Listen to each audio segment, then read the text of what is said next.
Hey everyone, and welcome to my channel. Today, I'm going to be talking about one of the most fundamental laws of physics, Newton's first law of motion. But before we get into the details, let's start with a question. What would happen if you were standing on a skateboard and someone threw a bowling ball at you? You'd probably fly backwards, right? But why? The answer lies in Newton's first law of motion. This law states that an object at rest will remain at rest, and an object in motion will remain in motion at a constant velocity unless acted upon by an external force. In other words, objects don't change their state of motion on their own.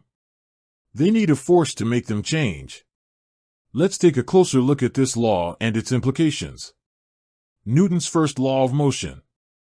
Newton's first law of motion can be stated mathematically as follows.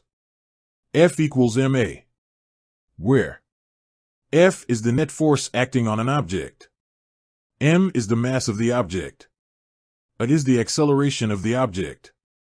This equation tells us that the acceleration of an object is directly proportional to the net force acting on it and inversely proportional to its mass. In other words, the bigger the force, the bigger the acceleration. And the smaller the mass, the bigger the acceleration.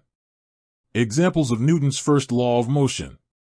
There are many examples of Newton's first law of motion in our everyday lives. Here are a few. A car moving at a constant speed. The car is moving at a constant speed because the forces acting on it are balanced.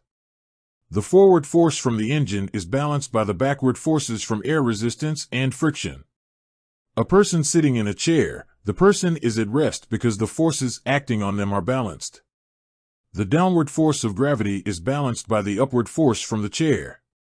A ball rolling across a table. The ball is rolling across the table because the forces acting on it are unbalanced. The forward force from the initial push is greater than the backward force from friction. Implications of Newton's first law of motion. Newton's first law of motion has a number of important implications.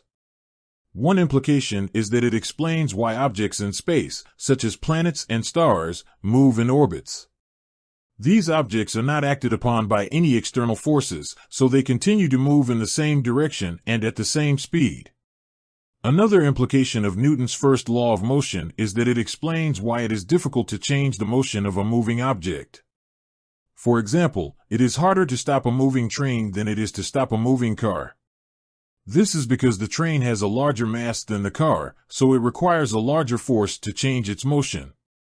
Newton's first law of motion is a fundamental law of physics that explains the behavior of moving objects. It has many important implications, and it is a powerful tool for understanding the natural world. So, what do you think? Is Newton's first law of motion one of the most important laws of physics?